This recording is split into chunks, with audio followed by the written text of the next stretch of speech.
capable of exterminating all. Come here! Genius. I don't even know your name. Who was that? Me. Implications. I'm not a human being. I walk in eternity. Welcome aboard. I'm the Doctor. Change, my dear. And it seems on a moment Two will be off the air for 18 months. The controller of BBC One, Michael Gray, What's your nose? a world premiere coming to Fox. When it was first created, Doctor Who is set to make a return to the BBC Doctor, by the way. What's your name? Rose. Nice to meet you, Rose. Run for your life. Where are we going? Further than we've ever gone before. Who? Doc. Tom. Who? I have a new destination. My journey is the same as yours, the same as anyone's. It's taken me so many years, so many lifetimes, but at last I know where I'm going. Where I've always been going. Home. The long way round.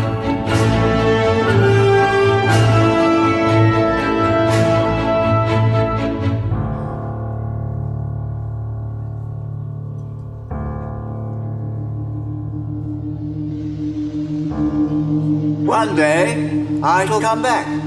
Yes, I shall come back. Until then, there must be no regrets, no tears, no anxieties. Just go forward in all your beliefs and prove to me that I am not mistaken in mine.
Hello. I am Stephen at Gallifrey One. Warren at Gallifrey One. And Chris at Gallifrey One. And welcome to Gallifrey One, everybody!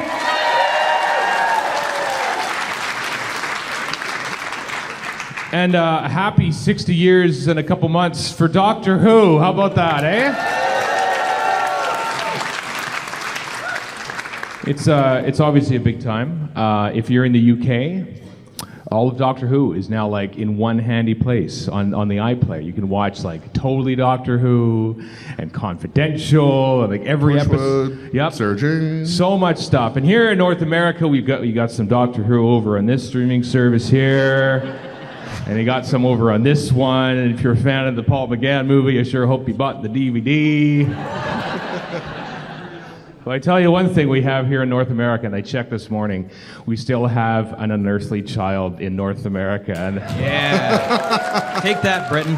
yeah, It all began with a curiosity, something. it's somehow, like, so, not to demean the 60th anniversary, but the 50th, we got 9 missing episodes back.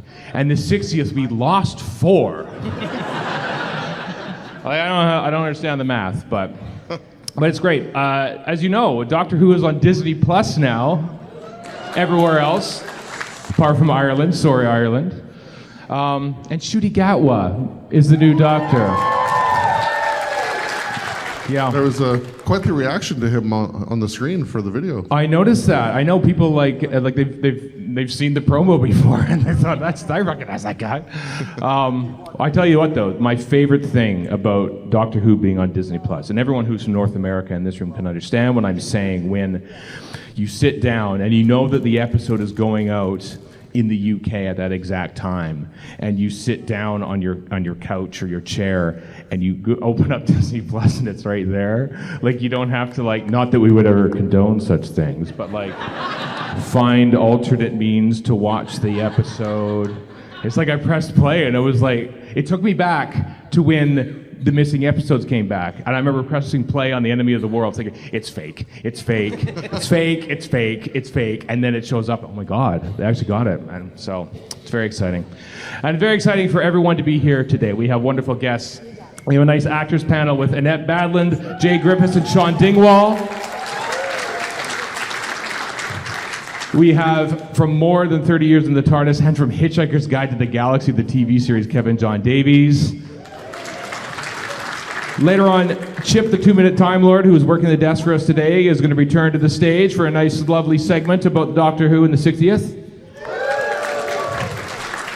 But first, our first guest, who was the music, all the music that you heard during the entire Chris Chibnall and Jodie Whittaker era, from the wonderful theme that we already heard today, to some excellent themes for Jodie Whittaker and the rest of her fam. Will you please welcome to his first ever Doctor Who convention and first ever Gallifrey One, Segun Akinola.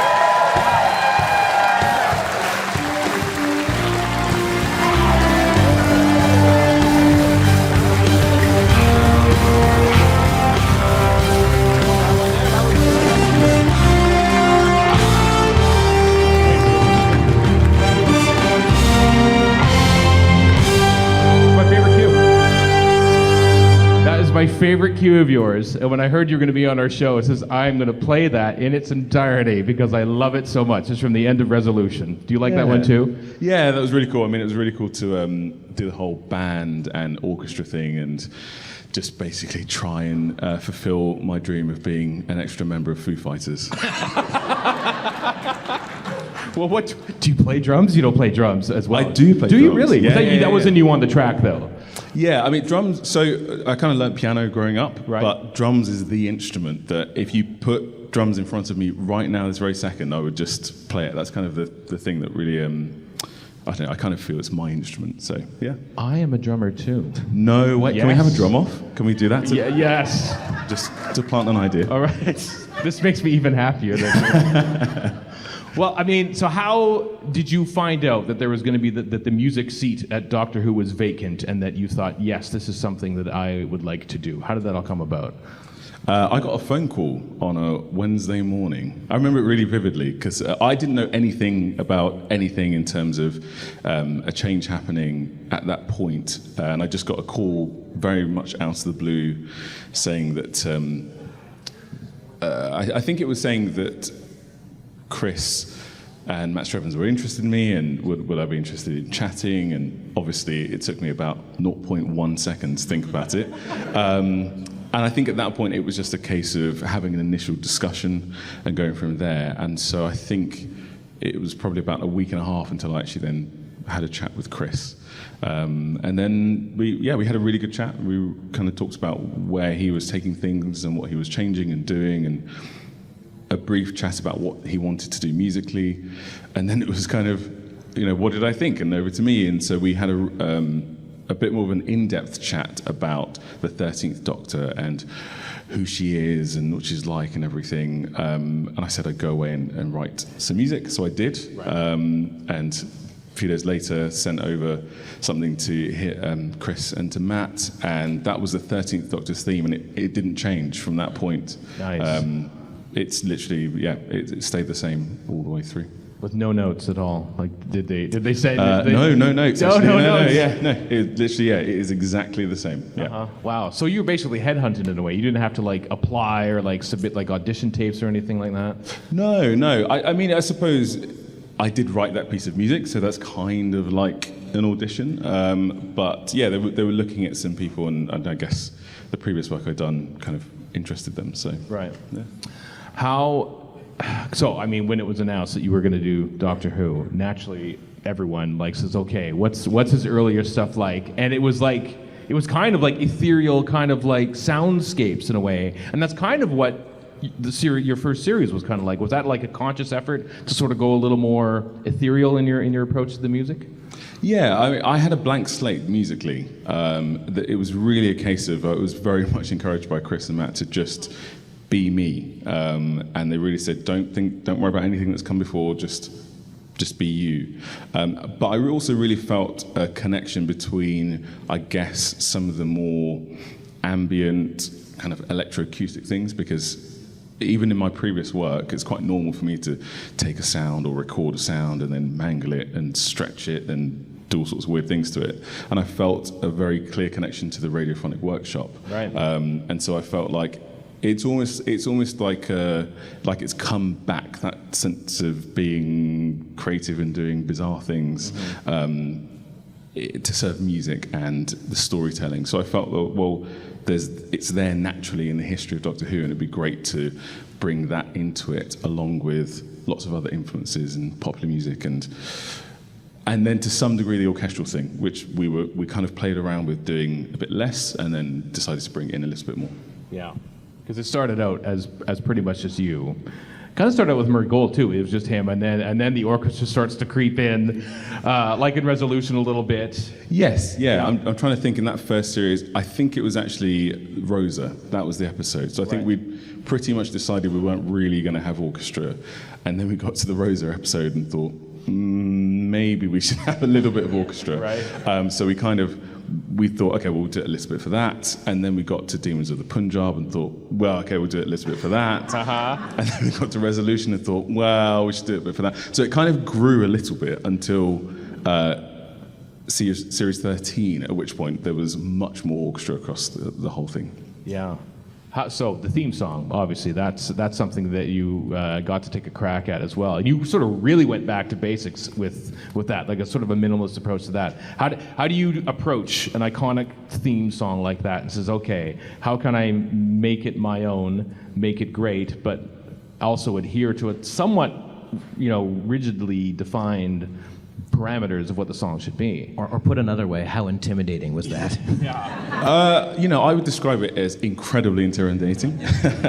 And I guess for me, again, going back to that whole, I've been encouraged to just be me, and feeling this connection to the radiophonic workshop, I felt like it would be good to just go back there. And what was really nice is that when Chris and I had a chat about it, we both thought, wouldn't it be interesting to just go back to the beginning and start from there somehow?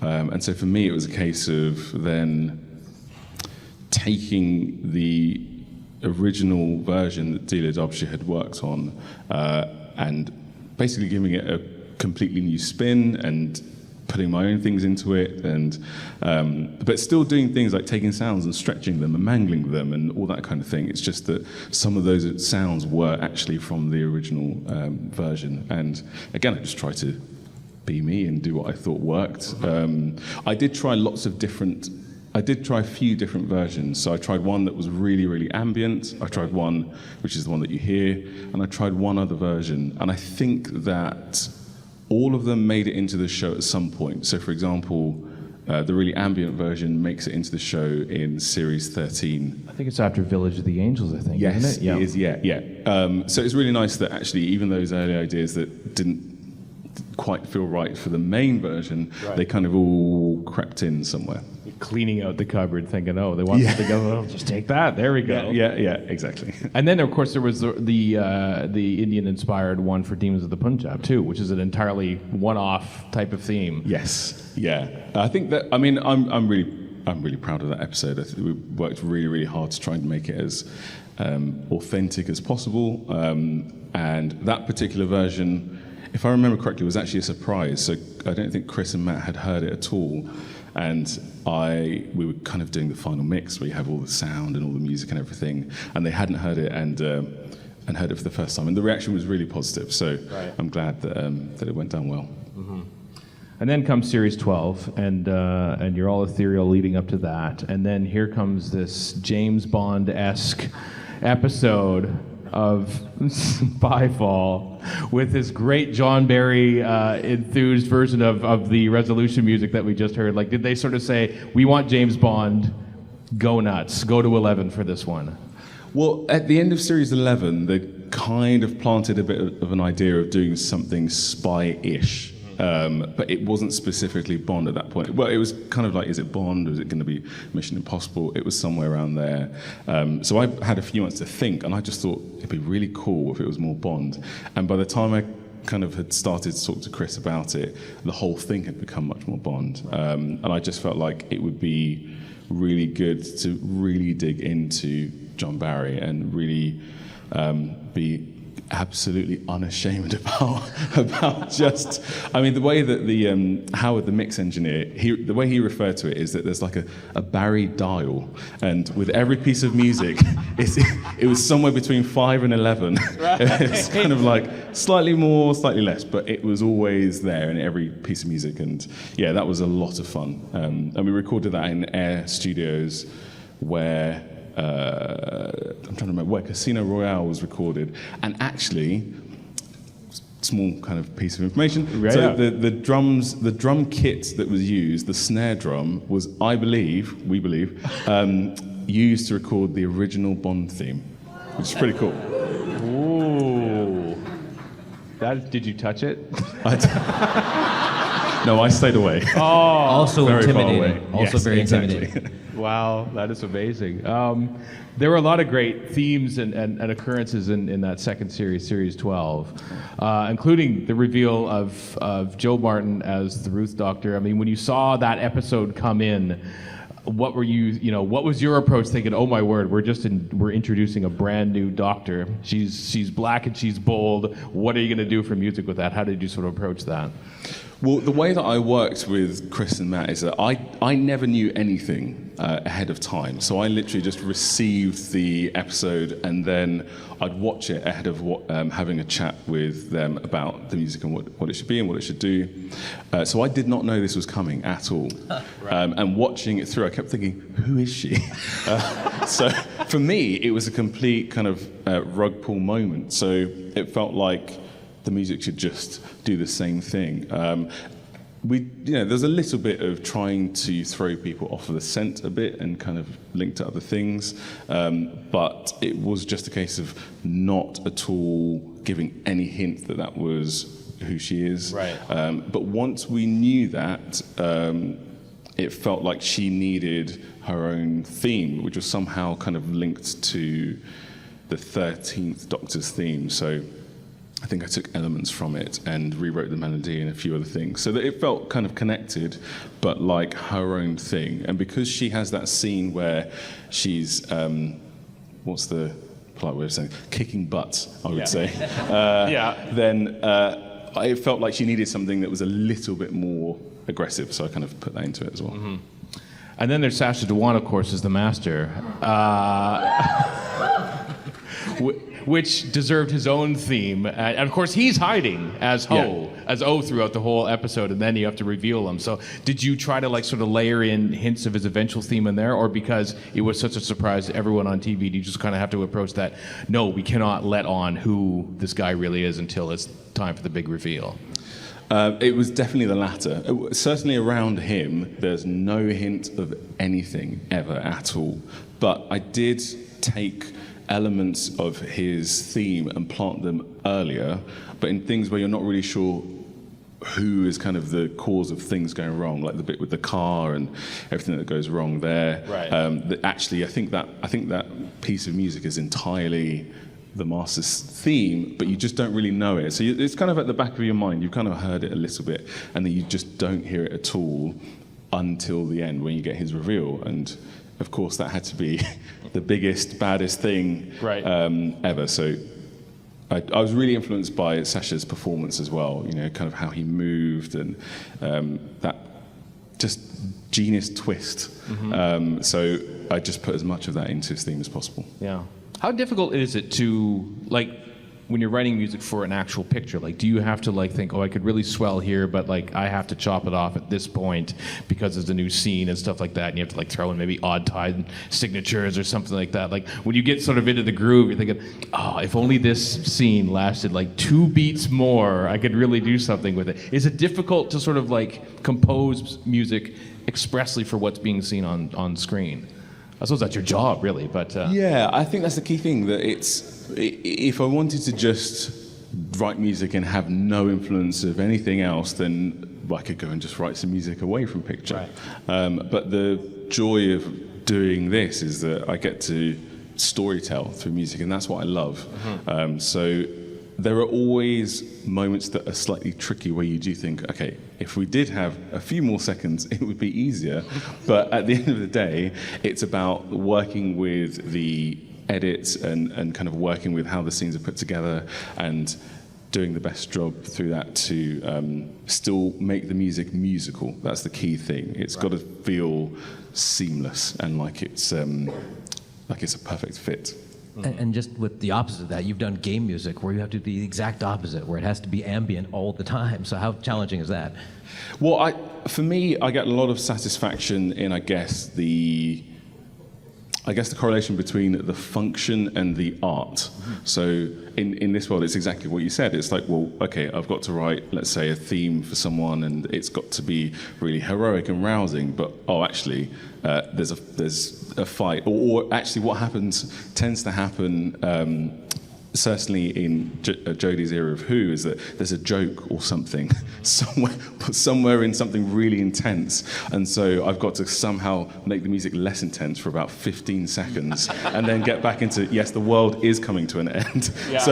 So it's like, how do you kind of maneuver through all of that? But I enjoy that because, as I say, it's partly functional, but it's also got to be music and be musical and enjoyable. And it's the same with games, but in a different way, where you don't know what someone's going to be doing at any point in time. So actually, where the structure is quite useful in something for like an episode of Doctor Who, where you know someone's leaving at this point and they're coming back at this point, you don't have that. But I enjoy coming up with the systems that work so that if you're a character, when you pass a certain object, then there's another layer of the music added, and that kind of thing. It's just a different type of challenge. So then COVID happened in Doctor Who. I don't know if anybody heard about that. It was a global pandemic. We're still in it, but we're kind of ignoring it now. How did that challenge? Because now you're full orchestra in a way, in a time when like recording orchestras was probably pretty difficult. So did that affect how you were approaching the music for Flux? Yeah, there were lots of challenges, of course, because every aspect of making what we had been making changed. And so when it came to orchestras, actually, I was really fortunate because by the time we started to record Series 13, orchestras had started recording again. So there was the whole, basically, gap pretty much between the end of Series 12 and the start of 13, where people didn't know what or how it was going to work, or what we were going to do. But by the time I needed to record, I actually think the first episode was one of the first sessions back. I have a feeling it was like the second or third session back at Air Studios. And by that point, they'd figured out that we could do the orchestral thing, but everyone just sat further apart. Which I know it sounds obvious, but when it comes to an orchestra is used to sitting together and that's how they play, it took a while to figure out how that would work. But fortunately, yeah, that was back, so we could do things. It just meant we had to have slightly fewer players because they had limits on the number of people you could have in the room. So yeah, it was definitely a challenge, but I'm glad that we could still get live players on it. Yeah. Well, technical question then, how do you mic an orchestra when you're usually catching the full sound but having them spread out? And is it more difficult to mic an orchestra when there's less of an orchestra? Yeah, definitely. Because again, if you're used to strings, they all sit really close to each other, and now they're sitting further apart, and they have to hear each other. So yeah, I know that was a challenge, but my recording engineer is excellent, and I let her worry about that. Right. And then the specials happened, and it becomes clear that both Chris and Jodie are leaving. Was that when you sort of decided, well, if everyone else is going, I'm going too? Why'd you leave, Segun? We really liked your music. Well, for me, it was always a case of I will be there for as long as Jodie and Chris are there. Yeah. And once they're not, I also shall not. Only because I felt like we came in and did something very specific, and everything about what I did was very, very linked to Chris and the direction that he took the show in and all the things that he changed and whatnot. And that inherently is also linked to Jodie and all that she did with the Doctor. So it felt right and fitting to kind of come in and leave with them and just try all the things that we tried and do different things and go from there. So yeah, it was, for me, it was a happy point to say goodbye and kind of wish the best for Murray, who's back. So yeah.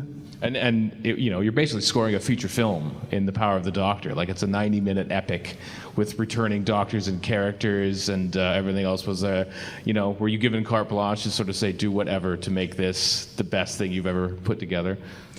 Well, I think I felt that when I watched it. It was definitely a case of thinking, well, okay, it was 90 minutes. What's that actually going to change about what we do? But I do feel that actually throughout Series 13, everything kind of took a step up. I remember when I watched the first episode of Flux and I thought, well, that's an intense few minutes to start the episode. So it felt like, okay, that's a step up. And then when we got to the last special, it was the same thing. It felt like a movie, and it felt like the music had to honor that and replicate that. And again, it had to be bigger. It had to be bigger, but it also had to link together everything that we'd done previously. So it was, I guess, a case of using all the different themes that we had and all the different people. And I think, for example, Graham's theme is in there. We hadn't heard that throughout that series. So yeah, it was really nice, and it's one of the nice things about having such having stories that kind of take place over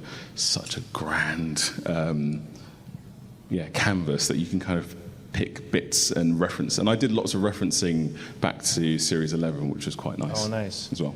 And then, of course, the last thing we heard, and that was, I believe, the first thing you actually submitted, Jodie's theme when she regenerates. Is that true? Yeah, that's absolutely true. So I'm trying to remember correctly, but I think the vocals that you hear, and that is literally the very last piece of music, I actually recorded right at the beginning, before I had the job, when I was actually just chatting to Chris. But we just didn't have a place for it kind of in Series 11. We used a little bit of it in the very first episode, but not all of it. So you kind of got the full thing right at the very end, which is really nice and obviously very nostalgic. Mm-hmm.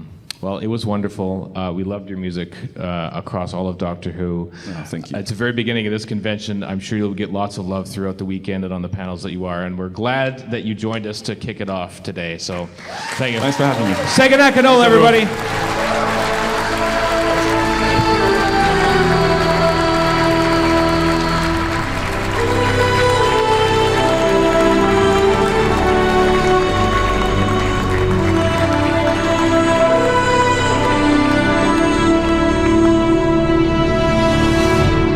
All right. Well, next up. Oh, you're not supposed to touch the button. I didn't touch the button, Chris. You're not allowed. You know what I did for the first time this year? I've never done this. Brought a sonic screwdriver with me today. I'm such a nerd. Anyway, next up, let's take a trip back in time to both 1993 and 1981. This man worked on two things instrumental to my upbringing, let's face it, Hitchhiker's Guide to the Galaxy and 30 years in the TARDIS. Will you please welcome Kevin Jon Davies.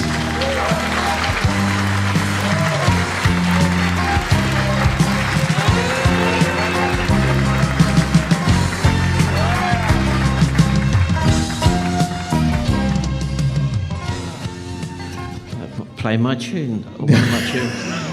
I found a different version that I hadn't heard before of that one. Well, at Douglas, when they wanted to use the original Eagles' Journey of the Sorcerer for Hitchhikers, said, we wanted to get permission. And on radio, you can just play it. Yeah. But when it came to the TV, it was a bit more tricky. He says, how do you get in touch with the Eagles? Other than hijack the cocaine lorries. Which is why they had to re-record it, because it was easier. Oh, I love the 70s, man. You're never two references away from cocaine when you're talking about stuff from the 1970s. Well, I worked on the stage show of Hitchhiker in 1980. That was my sabbatical. Was it really? From the TV series. Well, they made episode 1 of the TV series of Hitchhiker, for which I was a lowly animator, but absolutely adoring it already and well into the whole ethos of it and everything. But I took a 2-week break to go and work on the stage show. And that was pretty fueled by substances and things backstage. And there was this old hippie bus parked outside at the back of the theatre. And I said, you know, is there somewhere I can go and get a drink or something? And I said, there's these guys outside, they make these amazing veggie burgers. And it's like, fine. They did as well. They were great. But I went in there and I said, this is fantastic. And can I get a Coke? And they went, sure.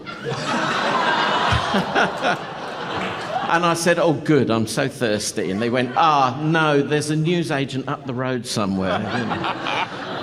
True. Well, we'll start there. We'll start in Hitchhiker's Guide. Moving on from the white powder. You were an animator on that, which makes it sound like a lowly animator, but like it's the animations of the book in the Hitchhiker's Guide to the Galaxy TV series, which honestly is the thing that still stands the test of time. Iconic. Yeah, I think it does. I'm grateful for that. Yeah, thank you. I should point out that the real genius behind that was my boss, the first and greatest boss I ever had, Rod Lord, who was the animation director and rightly won a BAFTA for it. But I was his assistant, you know, but it was a small company. There were really only 6 of us. And we all did drawings, we all made the tea, we all worked the rostrum camera. It was a fantastic sort of beginning for me to learn how to do the things I did. And it was useful later on when I then went on to work on Who Framed Roger Rabbit. Does everyone remember that? Yeah, that was extending the effects animation to a new degree. And I did eventually get to go and visit ILM, a little bit further up the coast from here, working on commercials for 5 years afterwards. But that led into directing, and that's where 30 Years in the TARDIS came in. So I had a strange schizophrenic career, and now I'm doing books, which is a lot more sedate. Was it hell to put together? You also directed like spin-offs for Shakedown and stuff like that. Shakedown. I've just been reunited with Brian Croucher and Jan Chappell in the green room, and so we're going to talk about Shakedown a bit, where we filmed on board, as Brian called it, Kevin's boat. It was actually a Second World War warship that's moored permanently now as a museum in the Thames, and we used the below decks as spaceship corridors. Mm-hmm. And we had a mixture of Doctor Who and Blake Seven cast, and the Sontarans. That was the big deal, bring back the Sontarans. And the great Terence Dix wrote the script. Wow. So it was a lovely project, and I laughingly call it my belated college movie. I didn't do one while I was at art college, but that was a while back now. But we're going to celebrate 30 years of that later this year. I can't believe 3 decades have gone. So I'm hoping that now that the film is owned by Big Finish, perhaps if people press them a little, we'll get a DVD or a Blu-ray release at long last. Yeah.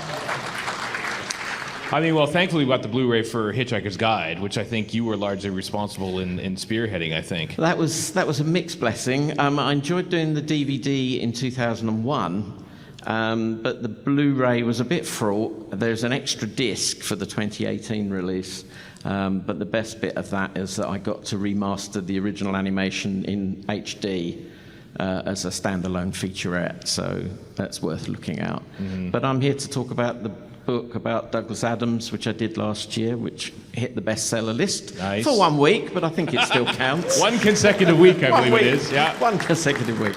Douglas's name still much beloved, and clearly, was able to. I mean, we on the Kickstarter we hit the target fund on the very first day. That's how much his name still means to lots of people, and people feel like that they knew him. Even just through his writing, if they'd never met him, they feel that they knew something about him. And the book takes you through his archive. So, That's nice. I mean, he died so young that, I mean, Russell T Davies, I think, said, like, if he was around when he brought the show back, he would have 100% written whether for we'd it. still be waiting for the Yeah. script, because he was Yeah. famously, you know, he said about he loved deadlines, he liked the whooshing sound they made as they went by. But it was, he struggled with writing. I'm going to do a talk this afternoon about his writing. And about some of the things we did. And I was very fond of it. I knew him on and off for 20 years and was very privileged to know him and work with him. Mm-hmm. I know you've got other guests backstage. Oh, I'm I know. very aware that we're fine. I have waited years to talk about more than 30 years in the TARDIS. That was a dream come true. The documentary that kind of was the unofficial celebration of 30 years, I guess, for Doctor Who. Like, how did that come about? It was the official BBC One program originally. Got a bit fraught because we were a bit close to deadline, and producers were thrown at it to try and speed up the editing process, of which I was a bit grumpy about. But I look back now with kind of a little bit more older, a bit more mature, and I think, oh well, I learnt a lot there. I mean, one producer did say to me, you know, at the BBC, what did you learn from this process? I said, go and work for Channel 4.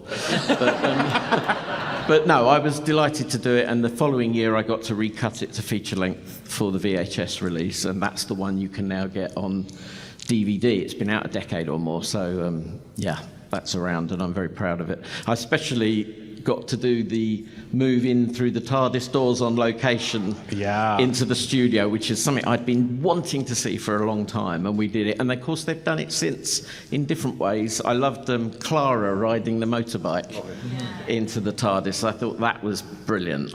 More of that, to sell it as a kind of the concept that we all knew and we went along with. But finally, we were able to use the technology to show it for real. It never gets old. No. It's That must have been fiendishly difficult using 1993 tech. I'm not sure that it was tricky. I had the right people. It's always about having a good team. Right. And I've worked with good friends and people on the team they're still friends all these years later. And the guy who did the camera work used to do all the model work for Red Dwarf and things like that. So he knew what he was doing, and we set the TARDIS up with Tower Bridge in the background. Nowadays, of course, I can look at it with a more experienced eye and think, well, we should have moved around the police box and gone in through the doors, but it was quite linear, and I think that was because I was frightened of whether we were going to get it right and whether it was going to work. And then it was like a couple of weeks later, we were in studio and did the whole move again, but onto the set. And then it was down to my friend Tim Burgess to merge the two on a digital system. In those days, it was all very new, called Venice. And he put it together. And it's not perfect. I can look at it now and I can pick at it, but it's, I'm proud of it. And little Josh, I was reunited with little Josh. I found a letter for him the other day that he wrote to me just after it with a drawing of a cartoon character and things. It was quite charming. But he went on to he's a big strapping lad now and a father of two, and you realise how long ago it all was. And like Sadie Miller, who's Elizabeth Sladen's young daughter, is tiny, and she's now playing Sarah Jane Smith in The Big Finishes. Yeah, that's quite amazing. Jamie Anderson is tiny, Jerry Anderson's son, and he's directing Big Finish. They're in that. I know someone said about Jamie sitting on the arm of the sofa next to his father, Jerry Anderson, who I also worked for. I did titles for a program called Terrorhawks. If anyone saw that, there's a little woo. Somebody knows Terrorhawks. I also got to play Young Star in personal appearances, which was enormous fun. Right. But if anyone wants to come talk to me about these things, I'll reminisce till the cows come home. So I think one of the parts in that documentary, at least the production thereof, which I'm not sure made it into the actual thing. It made it into Ed Stradling's documentary about the 7-year hitch when you were shooting with Alan Yentob. Oh yes. At BBC, and then while the cameras are still rolling, Yentob takes a call, and they started talking about like Steven Spielberg being interested in a new Doctor Who movie. Yeah, I rather sneakily said to the cameraman, I said, turn over. Record. So he recorded while Yentob took the phone call. Really? But we didn't get anything really juicy out of it. But we knew that there were plans afoot, and we got Paul McGann, so all was good. Yeah. Mm-hmm. Tell us again about the book then, 42. 42 I was privileged to go to the archive and research Douglas's papers have been lodged by his family with St John's College Library, where he studied in the early 70s, and that's where all his documents are. And there's 67 boxes of stuff, very well preserved, and it's everything. The book is a treasury of all his work, and it includes all sorts of things, handwritten drafts of the Pirate Planet, and all sorts of bits and bobs. I mean, he was jiggling around with Doctor Who stories when he was still a student, so it was a long-term goal of his, and he eventually got... And that's when I first met him. Went to interview him for a Doctor Who fanzine in 78, when he'd just been script editor for 2 weeks, and all our questions were all about Hitchhiker's Guide, and he went, "Oh, you know about that?" That's how long ago it was. He still hadn't, and he said, "I've got this book to write, if only I could finish the bloody thing," which was always a problem for him. Right.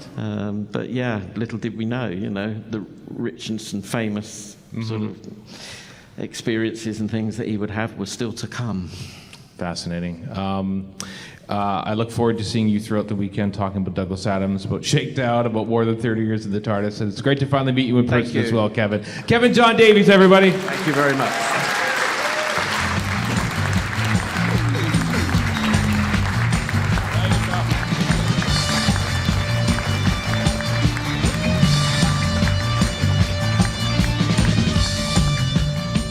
Alrighty, it's been a while since we've been able to have our good friend Chip up on stage. Will you please welcome, from 2 Minute Time Lord, Chip Sudderth.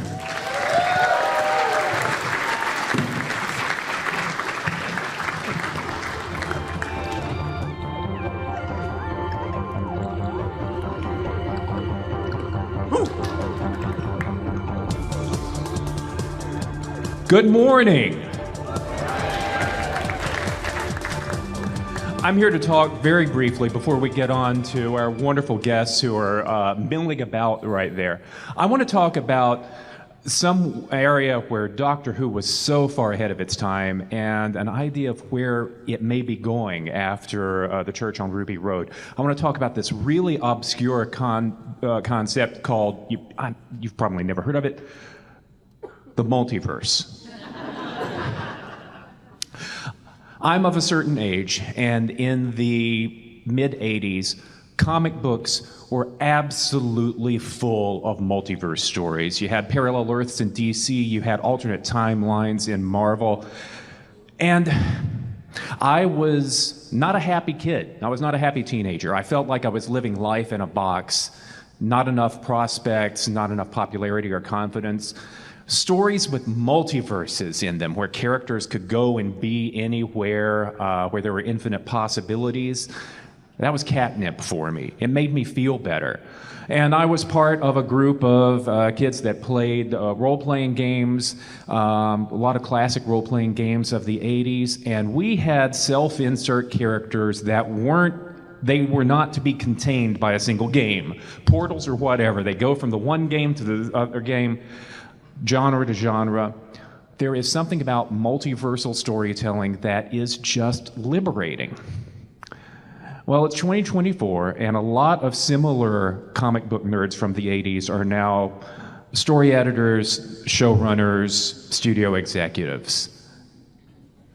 Multiverses are everything, everywhere, all at once.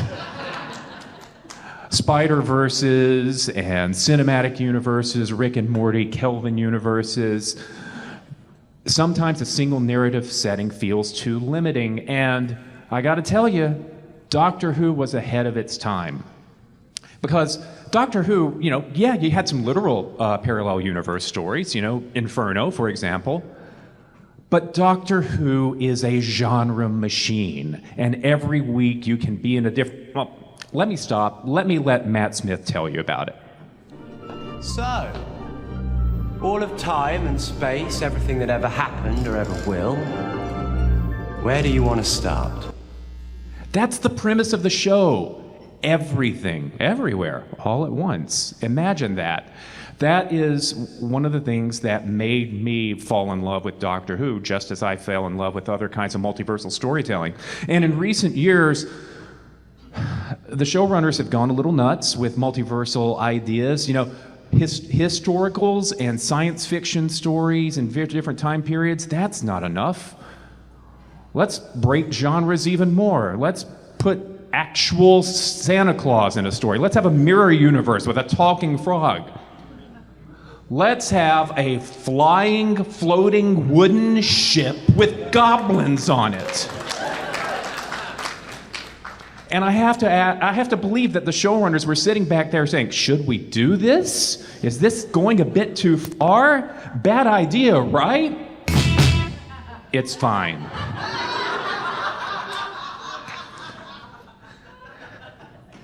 So that was the pull and the appeal of multiversal storytelling, and that appealed to me.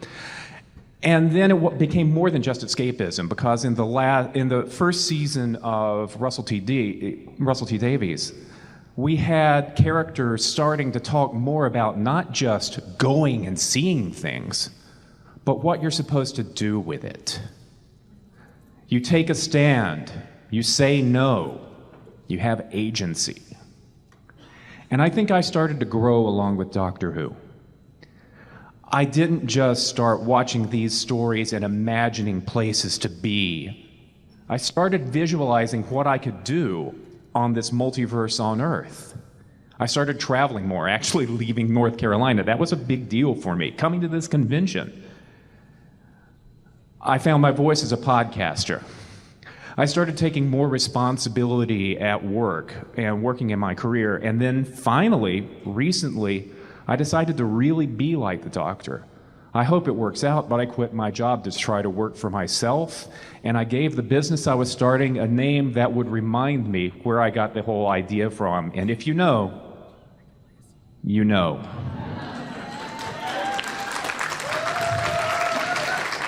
So Doctor Who has always been about exploring possibilities, going where you couldn't go before, and it has become increasingly about what you do in this multiverse called Planet Earth. The last thing that I want to mention, though, is where Doctor Who may be going now, something that I saw in the church on Ruby Road. You know, the Doctor, our proxy character who travels throughout time and space, he's been a lot like this lately. But look who the Doctor is now.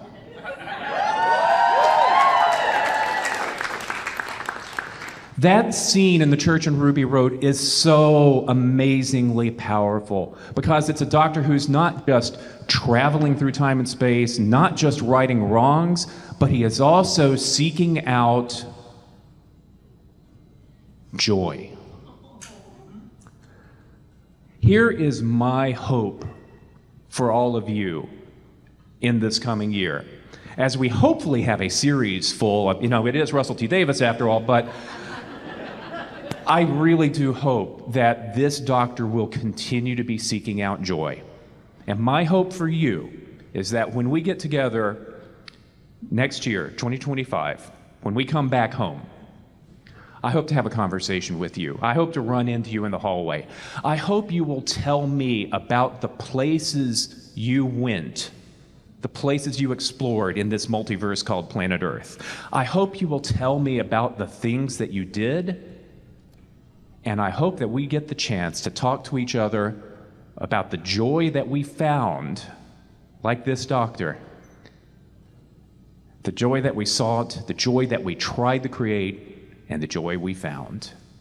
And I also hope that you have a joyful convention this weekend. Thank you so much.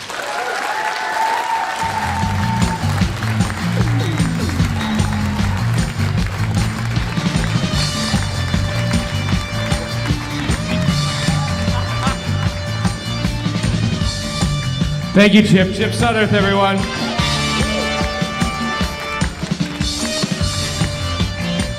I find joy in Chip returning the mic to me, so thank you so much. And And I hope you're all finding joy in this convention as well. We find joy in our last panel of the day. We have 3 actors who have all been in Doctor Who at one point. We're going to bring them all on stage together. Will you please first welcome, in alphabetical order, of course, famous for Margaret Blaine in Aliens of London, but also as many in Ted Lasso, let's face it, it's Annette Badland.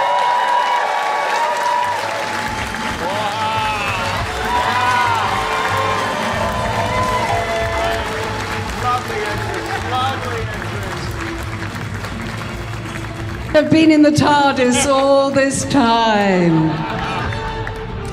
And as Pete Tyler, Rose's father, of course, from Father's Day, it's Shaun Dingwall.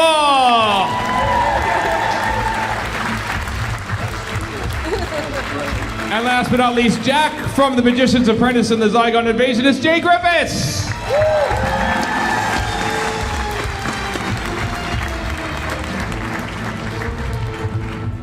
Welcome to you all. Thank you. Thank you for having us. Oh, yeah. Thank you for having us. How are y'all doing? How are y'all enjoying your Gallifrey One so far, even though it's just started? How are you enjoying LA, Shaun? I've seemed to have seen you like once or twice go out to the pool, so obviously you're enjoying the California weather a bit. The California weather's a bit like the London weather at the moment, to be honest. There's not a lot of difference, but a bit more sunshine, but not much warmer. But yeah, it's nice to get some rays. It's the same around your pool at home. It's not what I'm saying. The Father's Day pool. Everyone got a pool. No, it's lovely. It's lovely to be here and catching up with a few friends as well and that kind of thing. So yeah, it's good. Yeah. I haven't risked going to the pool yet, but I only arrived last night, so, and I don't want to scare you all, so I thought I'd go very early in the morning when it's dark. The hot tub's great. The hot tub is really hot. Yeah, that's worth checking out. Yeah. Do try the hot tub. Well, let's look back at Doctor Who. I mean, you've talked about it forever, so we're going to bore you again with it. But I'm fascinated by that first because both you, Annette and Shaun, were involved in that first season. You know, not knowing what it would become once it came back. Was there what was it like when you says, "Oh, Doctor Who," sure, or it was just like, "Oh, an acting job, but they're bringing Doctor Who back, are they? Oh, sure, I'll give that a kick." Like, what was that? What was the feeling like when you were saying yes to Doctor Who at that time? Well, go ahead. Yeah. I was thrilled, but lots of people just went, Doctor Who? And now Knights of the Realm are killing to be in it, you know. It's, but they didn't know. They absolutely, because I was in the first 2 eps they shot, and they really didn't know if the audience would take to it, if the fans would care for it. So it was quite exciting. You know, everybody was on kind of edge and thrilled to be doing it, but had no idea where it would go.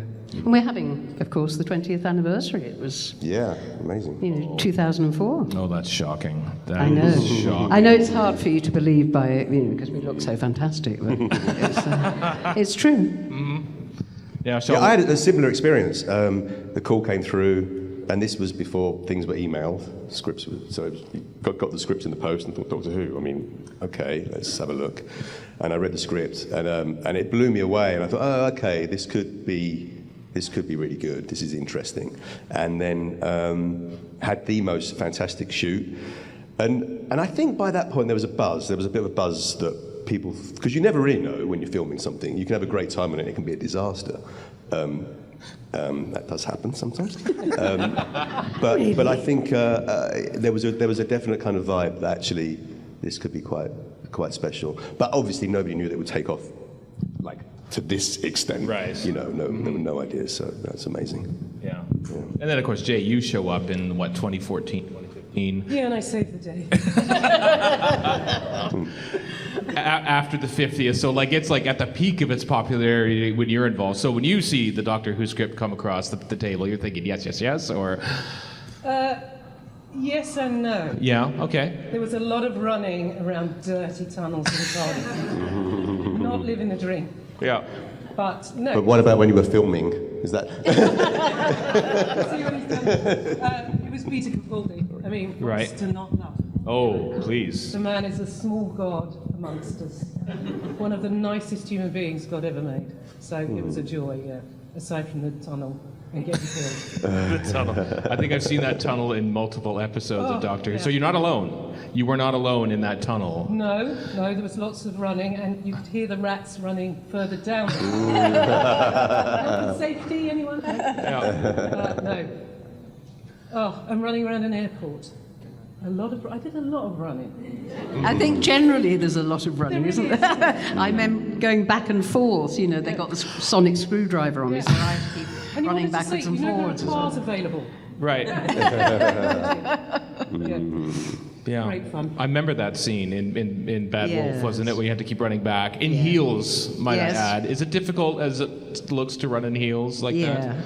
It is. I watched Barbie on the plane coming out. I hadn't seen it, and when she takes her feet out of the shoes and her heels are still in the air, yeah, it's hard to run. I mean, thankfully you didn't run a lot in that episode, No. and the scenes that we all remember most is the dinner scene with you and Christopher Eccleston, which was wonderful. What was it like to shoot that just close two-hander like that? Oh, fantastic! And they had to take Chris out of where they were. We shot the first 2 eps were the first 2 that were ever made, because they often hide the first episode in the run, so the machine's oiled and they know what they're up to and how things look. So we'd shot that, and then Russell actually wrote Boomtown for me, which was a huge gift. But I was already working on something else, and they had started another ep, so it was logistically quite difficult because I was working up in Manchester. So they brought me down, and we had to do it in real time because of the big glass windows. So the pressure was on. And we shot one evening and watched the sort of sun go down during the scene. So that added as well, I guess, to the tension and the feeling of it. But she was the first character who'd ever taken the Doctor to task about his morals and what he was about. So that was, you know, a wonderful thing to do. And then they had to shove me in the back of a van with a couple of pillows, all going, bye. And I got trucked back to Manchester and, you know, got there at 5 and started at 6 the next day on the cutting it, another series I was on. But that often won't happen. So it just shows they had a great desire to make things work for the show. And, you know, people now go, oh, no, you can't share an actor, or, you know, you can only do one thing at a time. So it was fantastic. And I loved the scene. I mean, the scene between us was, as I say, because of her taking him to task, it gave it pith. Yeah. You know. Chris Eccleston commended you on this very stage 4 years ago when I interviewed him about that. Yeah, too. I only name drops just to say that. Christopher Eccleston. But he did say that. I can confirm that. So, yeah. That was directed I'm by... honored. Yes. Both your episode, that episode, Bad Wolf, and Father's Day were directed by Joe Ahern, who directed a lot of series. One. What was he like, Shaun, to work with as a director? He was great. He just gave you a lot of space. And I think... you know, often it's the case where you turn up on set and you just have to hit your mark, say your lines, and, you know, most directors aren't like that, but it does happen. But I think the thing with Joe was because the script is quite emotional, and there's a lot of, it's just has quite a big emotional impact. I think actors need the space to be able to tap into that thing, and the last thing you want to be worrying about is hitting your marks. So Joe was great about just literally giving the space to try stuff out. Right. Yeah, he was great. He was wonderful.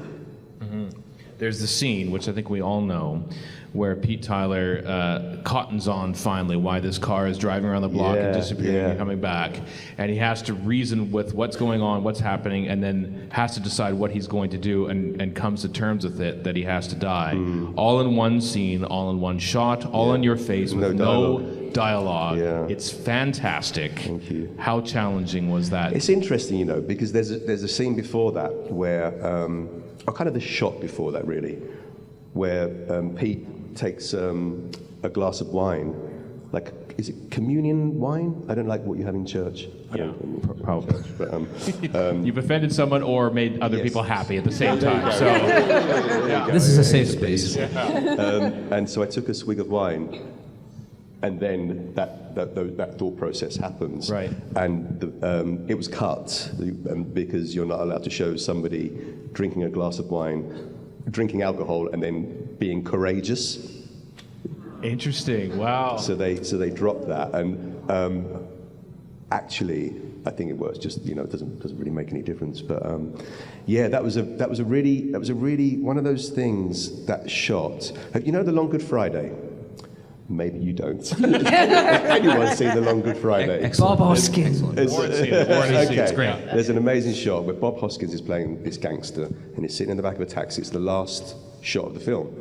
And he's sitting there and the camera's just on him and he's just thinking and he's working out what has happened in the film. And his face is going through this extraordinary kind of, just this set of emotions, and you can see the thought process on his face. And it's a really curious thing because I think sometimes people do that. A lot of people don't, but I do. I mean, I'm like an open book. When I'm thinking, everyone's like, what are you thinking about? You look really weird right now. And it's like, oh God, yeah, sorry. Obviously, something that happened like a year ago and I'm obsessing about it or whatever. But that I kind of used that of just actually his thoughts are really coming across on his face as opposed to doing nothing. Mm-hmm. It's just a different technique, I guess. Did they have to do different takes? Please tell me they didn't say, okay, that was good, Shaun, but I don't maybe do remember, another actually. one. I think it was, usually you do like 2 or 3 takes and they always use the first one. Right. I think that was the case with that, maybe. Mm-hmm. Yeah. There's only so much you can do with something like that. I suppose Otherwise so. you start overthinking it and, it's like, yeah, bring it down a bit, bring it down a bit. So yeah. Well, Jay, surely there was something other than just running up and down corridors a dirty, stinky, rat-infested tunnel that you remember from your time on Doctor Who. Yeah, I had lunch. Oh, there were lots. Mostly Peter. Yeah. Did I mention he was lovely? Yeah. No, just scenes with him, really. That's mostly all I remember is, it was like, as you walk towards him, you just kind of went, and relax. Because you're in the company of goodness.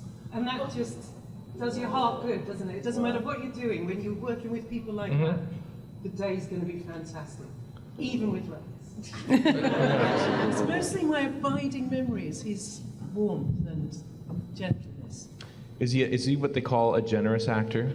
Very much. He's just a generous human. My follow-up question is, I've always heard actors saying that, he was a very generous actor. Yeah. What does that actually mean? It means they set aside their own ego to make the scene work. Mm-hmm. So the scene isn't about I, the scene is about we and telling the story.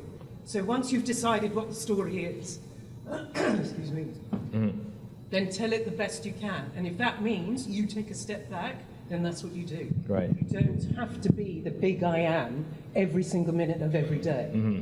Tell the story. That's all that matters. So that's what he would do. And on a practical level, yeah, like a literal level, if you're shooting something and the camera's on you, and then you turn around and put the camera on them, what it means is that you're off camera, but you're reading the dialogue for them. And sometimes actors can kind of relax at that point because they've done their bit and they're like, and that's understandable. That's completely, I mean, I've done that. And then it's just human. It's just, yeah. But actually, a generous actor will just be there and give the same performance off camera than they give on camera so that you can feed off of that.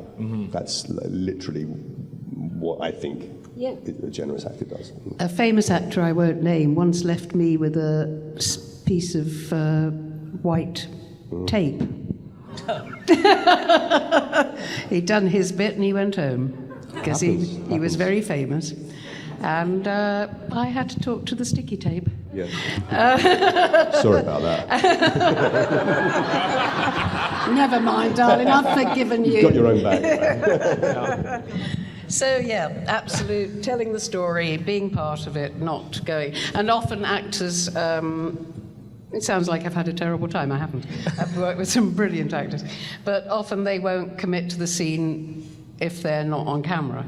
So then, and you do your part of it first, and then the camera turns around, you go, oh, well, if you'd done that when you were talking to me, I wouldn't be speaking the way I did, just. So to meet an actor who's generous and is completely committed to begin with is fantastic. But also you don't have as much fun when they do that, do you? No. It's no fun, because then you have to be on guard, because now you have to protect yourself, because they're not looking out for you. Right. Whereas when you can relax and tell the story, then that's when you have fun running around tunnels. Did I mention that? Yeah. You saying you had lunch, I worked with a makeup lady who said, you never know you've got the job until you're in the lunch queue. Sometimes until you're watching it on the telly. I mean, well, Jay, you have returned in more glamorous circumstances, I suppose, to Big Finish, because you're Lady Audacity now in some of the Eighth Doctor adventures. Yeah. Oh, thank you. That's my mum. So what's that been like for you? Oh, that's just joyous. Because you can turn up in your pajamas. You don't, obviously, because that would be weird. But, it literally is just joy. You're stood opposite this actor. You're both of making up the world inside your head. So he could be deciding the sky's green, and I've decided it's pink. And yet you're trying to make this world, but don't move, because the mic can pick up you stamping around. Right. And you could see the engineer going, we'll have to go again. Can you stop moving? Sorry. And it is joy. Mm-hmm. It's hard, and that's what makes it joy. Yeah. Yep. Love her. Well, I visited Big Finish Studios one day, way back when, and Colin Baker's recording one, and he had to appear, that he's running, and so he would actually, but don't move. Yeah, but he couldn't move, but he was doing still that run. to approximate. Yeah, and hyperventilate because your heart rate's going sky high without you moving. Yeah, great. So it's not all that easy. I mean, you've all done the audio work. That's the new voice of the toy maker coming up in Big Finish later this year. As previously played by Neil Patrick Harris, but now it's you. So what is your experiences in doing audio work as well as, compared to video? I think it's like film as well, because the audience can hear your thoughts. So you've got to know what you're up to. And the running on the spot without moving the feet and the screaming and it's like giving birth. You kind of...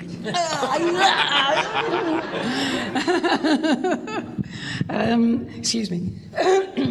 Must be something in the air travel, I think. Those planes. But it's lovely. I did a scene in a marsh, and it was lovely imagining that we were all stuck in the mud, and then you get to the end of the scene and think, okay, I'm glad no one watched that. Because it can make you feel foolish, can't it? Yeah. But actually, it's lovely where you have to invest, you have to dig in, you have to commit, and it's great fun, isn't it? Yeah. And you it's don't like being have to a learn child again. And you don't have to learn your lines. You don't have to learn your lines. When did you ever? That's great. That's great. You could just read them right off. Yeah, they're just there on your iPad, and you just Specs on. Yeah. He comes in his pajamas. Right. You have read it before you turn up. Always. Yes. Have you read it? Because I've heard some actors just basically show up on the day and have it be spontaneous. I couldn't do that. And halfway through the scene it says, from Glasgow. Exactly. Well, let's talk about some of the stuff other than Doctor Who that you've been in. Jay, we don't get Casualty here, but I read about an episode of Casualty that closed the 31st season that was, because you were in Casualty, 3-4 years about? Yes. And there was the final episode of the season that was shot in one take. 48 minutes. With one camera. Through the entire episode. Tell us about what that whole, were they fudging? No. Okay. No, it's just that one camera, it was one camera, it's just that halfway through, they followed someone up the stairs, and then the camera was held down by a man on a harness and then passed to a second cameraman because the camera was so heavy, one operator couldn't do the whole 48 minutes. Right. It was breaking his back. So your job was basically keep out of the way. So we rehearsed for 3 weeks, one episode. The rehearsals were mind-numbingly boring. Isn't acting fun? This is like rats, boring rehearsals. And then it came to it, and we had 3 takes. That's all the time there was. So you would do a take, lunch, do a take, come back the next day. That's it. So I was playing a very important doctor, saving lives in green scrubs. And when they said turn over, you felt the whole studio just go, and everybody, you could feel it. You just girded your loins. Please don't let it be me that makes a mistake. was the most overriding feeling amongst everybody. Everybody knew their lines backwards. Everybody. Because you did not want that responsibility where we had to stop because of you. No, it's fine. Reset. Nobody wanted that. And it was when we got to the end. So we rehearsed because you had to dive and then cameras would pass over you, then under you, stepping over people, stepping over cables, stepping over, because the camera was coming backwards, so there'd be crew running backwards. All the crew were in scrubs, just in case they got caught in shot. Right. So you'd turn round and have seen someone you'd never seen in your life, thinking, someone walked it, and then it would be, yeah, electrics. It was fantastic. Don't ever want to do it again.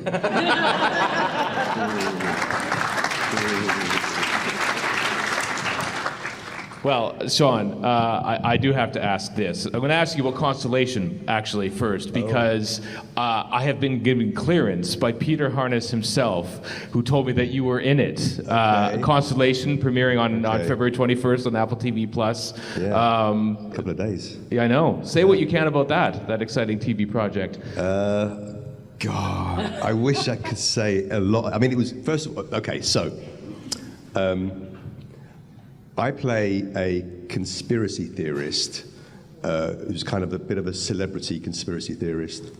Got his own vlog, YouTube channel, all that kind of stuff. And I get invited to a science fiction convention. What could go wrong? And he has various theories about... everything. Everything. Jack the Ripper and the moon landings. I won't say too much. I can't say too much. But the job was, the science fiction convention was on a cruise. And we shot it all on a cruise. Nice. You mean at sea? Out at sea. Not docked? The Baltic. No, we went on a week cruise. Why? From, well... Jealousy. Apple. Why would you make it that much harder? It wasn't hard. It was bliss. It was amazing. It was absolutely good. It was calm. The sea was calm. It was warm. It was, and it was just the crew and myself, and mainly myself and Jonathan Banks. Yep. He was a massive hero of mine, and he's a brilliant, brilliant actor and a lovely, lovely guy. So it was just, yeah. And Peter, we started off in Germany, and we went all the way up to Finland, stopping off at kind of Norway, Sweden for an hour or so. It was amazing. We didn't get off, but Peter... Cardiff. And rats. Yeah. Yeah. No, Country that's why. dropper. When you ask why did we do this job? Yeah. So, no, it's really exciting. They built the International Space Station in the studio in Berlin, like, to scale. Right. Probably would have been cheaper to fly to the International Space Station, shoot it there, but yeah, so it's exciting. Yeah. Mm-hmm. That's pretty much all I can say. Well, that's right. We're tuning in, mate. Yeah. When's it out? Good. 21st of February, my birthday. Oh. All together. Yeah. Park the gifts. Yeah. Yeah. And that, of course. I mean, I've done nothing. You, I've been nowhere. Not at all. No. Just slumming around, working off your Doctor Who fame for 15 years. You, of course, were in Ted Lasso. Believe, baby, Yeah. believe. How did that little show that could become such a phenomenon? I mean, speaking of, shooting Doctor Who in that first season, did you have any idea what kind of, how it would take off when you were shooting that first season, especially? Not at all, no one did. But it was done with honesty, and it wasn't. Often now things are conceived as projects and things that will work, and it's about product and everything, and this certainly wasn't, and it came from Jason and Brendan's heart, and I think what it has to say is very true, and I think the audience picked up on that, and they can smell it, and they know it's genuine. We enjoyed it, making the first series, but you had no idea where it would go. But you came back and did 2 more, so obviously it was good. Yes, it was. Yeah. Yeah. Yeah. What was that like then, coming back and just like expanding and just evolving that series throughout the 3 years that you did it? Well, I'm so small a part of it. I didn't really have anything to do with the development of it, but Jason has such a big mind, and when he's working, he's written a lot of it, and he's working with you as an actor, and he's absolutely engaged with you, but you can see he's also thinking that light over there needs moving, and I'll rewrite that, and when you finish the take, he says, look, I've got an idea if you, and he'll scribble in the margin, and you'll do it differently. Things came late because it was a writer's room. So often you'd have, there was one day, I'd been to a charity do the night before, and I had left at 9 o'clock. I'd only had 1 glass of fizz, but I woke up the next morning thinking, I don't feel great. I'm glad I've only got 2 lines today. And you're up at 5 and you go in, and we didn't rehearse until just before lunch, and I did my 2 lines, and I thought, yeah, I'm not good today. I'm glad I've got 2 lines. Went to my dressing room, and we have a rolling lunch, so you don't get a proper hour. You don't get an hour anymore, which I think is common practice here, but is only just starting to happen in England. And the director, I went to my room, and the director tapping on the door and said, Annette, just to give you a heads up, Jason's decided you should have the speech in this scene. But they haven't written it yet because he's only...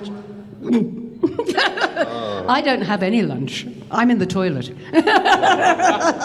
But it happened a lot, and I think it was a bit different for me because May goes in and out and she's not there every day. But I think there was a great feeling within the group of camaraderie and teamwork and improvisation because of that sort of thing happening all the time. You know, it just happened to everyone all the time. Mm-hmm. And it's fantastic to have something that's as alive as that. Yeah. You know, and keep that going for 3 years is wonderful. Yeah. You say you have a small part in it. I know at least one person, and there are probably several others who have some AFC Richmond stuff ready to wear when they take your photos with you. So yeah. You have a big part in their eyes. So, well, it's been wonderful having all 3 of you. Welcome back, and welcome to your first gala. If it's your first, it's going to be a great weekend for all of you. I hope the sun improves a little bit so you can enjoy the pool. I wasn't moaning about it. Yeah. Anyway, thank you all. Annette Badland, Shaun Dingwall, Jaye Griffiths, everyone.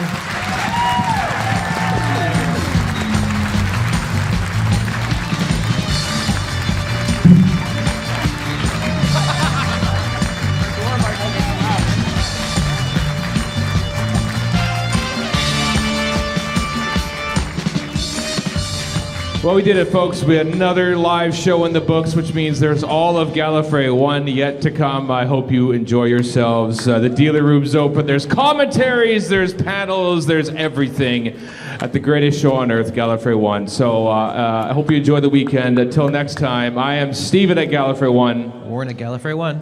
And Chris at Gallifrey One. So long for now!